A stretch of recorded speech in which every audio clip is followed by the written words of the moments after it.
So we've kind of taken that mentality, and we've gotten ourselves into a position here where we're fighting for first. So it'll be a great game Saturday night against, obviously, for first place in the line, and obviously we've clinched, but our mindset right now is to give ourselves the best opportunity to do well in the playoffs, and that's obviously first place. Generally, when you play this team, Kessler gets the McDavid matchup, which leaves you guys with Ryan Getzlaf. Is that as big a challenge as in the West as there can be sometimes, just a guy that size, the way they play? Yeah, you know what? I think we're used to it. We've Nugent and Luch have been playing against top lines for the last few months here, and you take it as a challenge, really. Obviously, Connor, their line's been explosive and offensively, and we've been kind of tried to shut the opponents down, which may be a different role, but you take it as a challenge. So obviously, Getz and whoever he's playing with, they're big, strong. They like to get on this cycle, and you have to make sure you cut that off and try and give them limited chances. Do you think about the game? Sorry, Derek, differently? Like, is it more of a shutdown scenario, or are you looking? Can you take as many chances offensively? No, I mean, you want to just be responsible. I think that's the biggest thing. Play smart. I think we've changed our games around where we're trying to make the right play at the right time for the right situation in the game. I mean, obviously, you're not going to do it 100% perfect all the time, but you should be close. So, it's just Todd's kind of instilled in us a winning game and a winning attitude that we try to play by. And obviously, if you're playing teams' top lines and you can come out plus players, you're going to have a good chance to win. Thanks, sure.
Matt, it's been a long time coming, but finally the Oilers are playing for first place in the division in the beginning of April. Just, what's this game going to be like for you guys, and what does it say about how far this team has come? It's been exciting. The whole season's been exciting for our group. We've continued to build and get better and better and put ourselves in a pretty good position right now. We've got a great opponent tonight in Anaheim. There's something on the line for sure. We win the game, we slide into first place in the division, which at the end of the season was where we'd like to be. So it's a challenge tonight against a great team that had our number the last time when we were down in Anaheim. So I think with our fans behind us and the excitement in Rogers right now, the excitement in Edmonton, it's going to be a little bit of a lift for our group. How would you describe the demeanor of your team at this moment right now? Very professional. We've got kind of a younger team. But I think our maturity level's high. I think we've been very professional. If you look back a couple of weeks ago, we couldn't win a hockey game. we've worked our way out of that, and we've continued to keep rolling. So, you know, that's credit to everybody in this room and the organization that we're building, and we're getting better. And I'm happy where we're at right now. Why so successful at home, do you think, as of late? Is it just the simple fact of getting used to the building and the atmosphere and things like that? Maybe, I don't know. I don't think it has a whole lot to do with anything other than just our play. I think we've progressed. We're getting better. We're becoming more consistent night in and night out. We're not having a good 2-3 games here and then 2-3 bad ones. You know, we seem to nip it in the bud early, and we've got players playing tremendous hockey. You know, I look at Cam Talbot and the way he's performed. I look at Connor and their whole line, the way they've performed, and we're finding ourselves on the better side of the score sheet each night.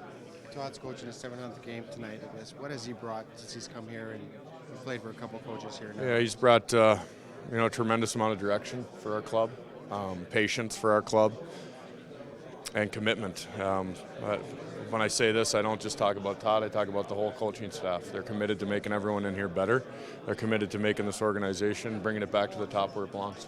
Considering the turnaround, a lot of people are talking that he maybe should be up there for Coach of the Year award. Do you feel the same way? He's taken us a long ways. You know, I've got a lot of trust in him and a lot of faith in him, and he's done a tremendous job for this team.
we're getting an even better idea of what else we can expect come into Ice District. Over the next couple months, you'll start to see the world's tallest statue take shape next to these two iconic towers, and oh, what a marvel it'll be. The statue is going to be of an absolutely iconic Canadian character that is instantly recognizable to literally hundreds of millions of people from across the globe. None other than Wolverine. It will redefine Edmonton's skyline, standing at 211 meters tall. Putting that in context, the Statue of Liberty is 93 meters tall. The Wolverine statue will be the second tallest structure in Edmonton, only behind the 66-story Stantec Tower. This has been a very closely held secret for some time. Part of the aspiration, of course, of the Oilers Entertainment Group and Kate's group from the very beginning was to do things on an international scale that literally puts Edmonton on a global map. Rogers Place is already a mecca in North America for hockey fans. So it's a place of heroes. Your country needs you. I'm Canadian. Wolverine is an iconic character from Alberta. The idea for this statue was sparked by a petition that was circulating back in 2014. It received thousands of signatures. I'm close to constituents. I like to listen to them whenever I can. The statue will cost nearly $50 million. Council looked at it. Our surplus from 2016 was $54 million. So we're going to bite the bullet. And we're going to pay for the statue out of our surplus. Once complete, Ice District is expected to attract nearly 4 million people through the plaza annually. This statue could double that number. This will be a tourist attraction. This will be one of those must-see moments when you come to Canada, let alone when you come to Edmonton. More details on Ice District's newest edition will come out next week. Marvel is keeping quiet until then, but has been working closely with Oilers Entertainment Group to capture Wolverine's essence. To say that they're enthusiastic would be an understatement. They are just completely thrilled to be part of this. The sheer scale of it all will create something that will be compelling to everybody. Stay posted to rogersplace.com for full details on the formal statue announcement. Reporting in Ice District, I'm Jessica Kent.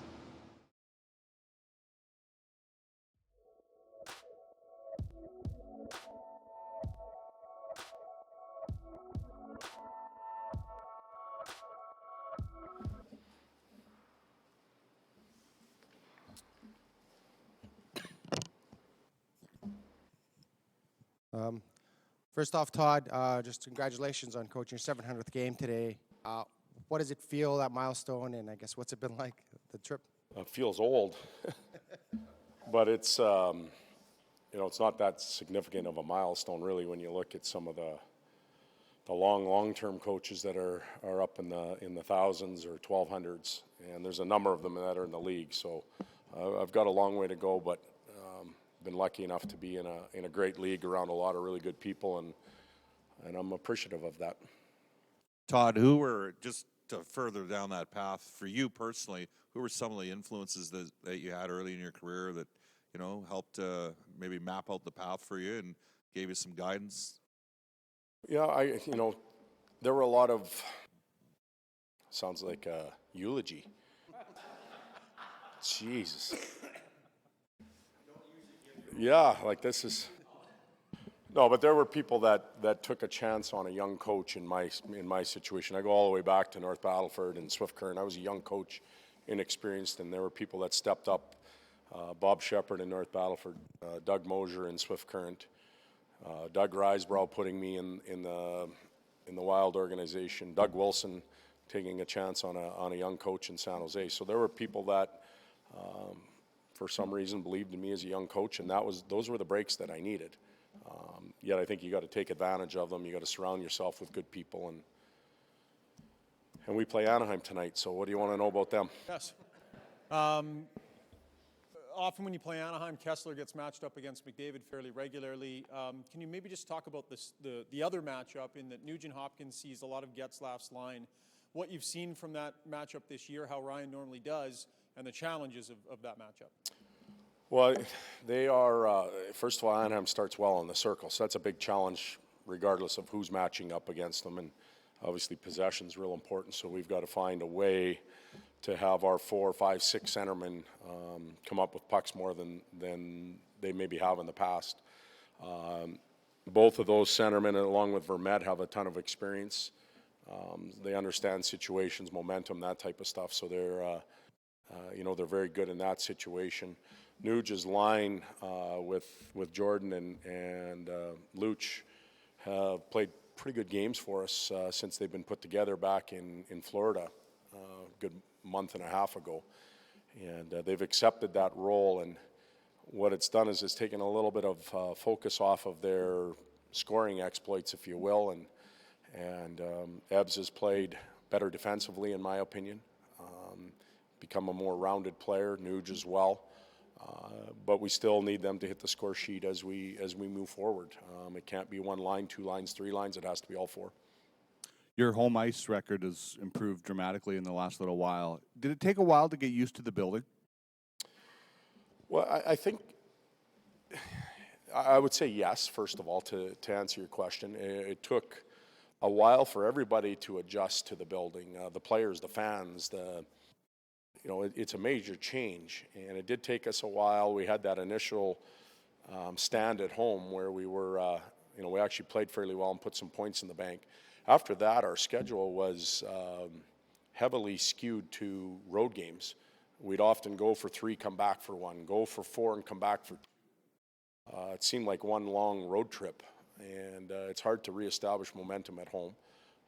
Since the February road trip, well, I guess since the end of February, we've been only on the road for 2 games. One was in Anaheim, the other one was in Colorado back-to-back. So we haven't been gone a lot. They've kind of made it more comfortable being here. But it has improved. We feel better about being in our building. And that 7th fan, if you will, they've taken their game up a lot too. We've given them something to cheer about, and they've certainly provided us with some energy and momentum. Todd, how important is first place for this group and to go into the playoffs as the Pacific Division? Playing well. I've learned in the past that first place doesn't get anything other than first place, and then the paper goes into the bin and you start all over again. So you can waste all your time and energy chasing the President's Trophy and first place and all that type of stuff. Play well. Play your game. Play well. Improve as you go forward. There's not enough time, I mentioned this the other day, not enough time to fix dramatic letdowns in your play individually and the team collectively. We don't practice that much anymore. So just play well. Forget about first place and all that other stuff. Play well, it'll take care of itself. Okay. Sorry. That's okay.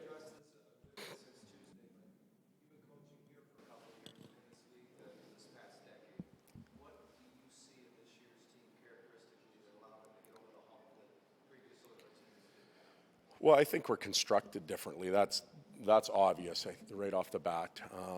We have a higher level of commitment to defending, and in turn, I think it helps our offense. Our belief system over the last 18 to 20 months has gone way up. We feel more confident in each other, and we believe that we can push games further out. Goaltending. There's pieces of our chessboard, if you will, that have changed dramatically that allow us to play the game a little bit differently and stay in games a lot longer is likely the biggest change for me. Okay.